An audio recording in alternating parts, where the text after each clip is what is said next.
Boeing দিয়ে আপাতত না, এটা দীর্ঘমেয়াদী বাণিজ্য ঘাটতি কমাতে আমাদেরকে সহায়তা করবে। বোয়িং বা এয়ারবাস, আপনি যে প্লেন কোম্পানির কথাই বলেন, তাদের ডেলিভারি শিডিউল এখন খুবই লম্বা।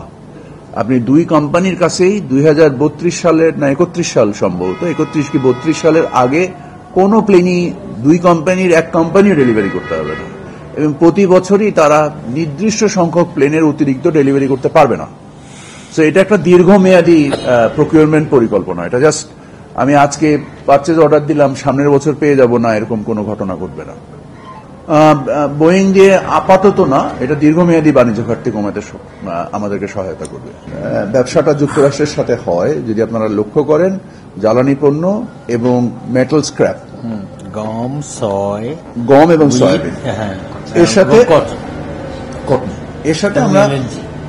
এর সাথে আমরা অতিরিক্ত কৃষি পণ্য এবং অতিরিক্ত জ্বালানি পণ্য এবং আমাদের প্লেন, এই সমস্ত কিছু মিলিয়ে আমরা আশা করি যে যদি আমরা আমাদের তাৎপর্যপূর্ণভাবে বাণিজ্য ঘাটতি হ্রাস করতে পারি, তাহলে আমরা যদি আরো বেশি অগ্রাধিকারমূলক শুল্কে যুক্তরাষ্ট্রের বাজারে প্রবেশ করতে পারি, তাহলে আমাদের আমদানিও বাড়বে, তুলার আমদানিও বাড়বে এবং যুক্তরাষ্ট্রে আমাদের রপ্তানিও বাড়বে। সো এটা উভয়ের সক্ষমতার জন্য উপযোগী এবং সহযোগী হবে।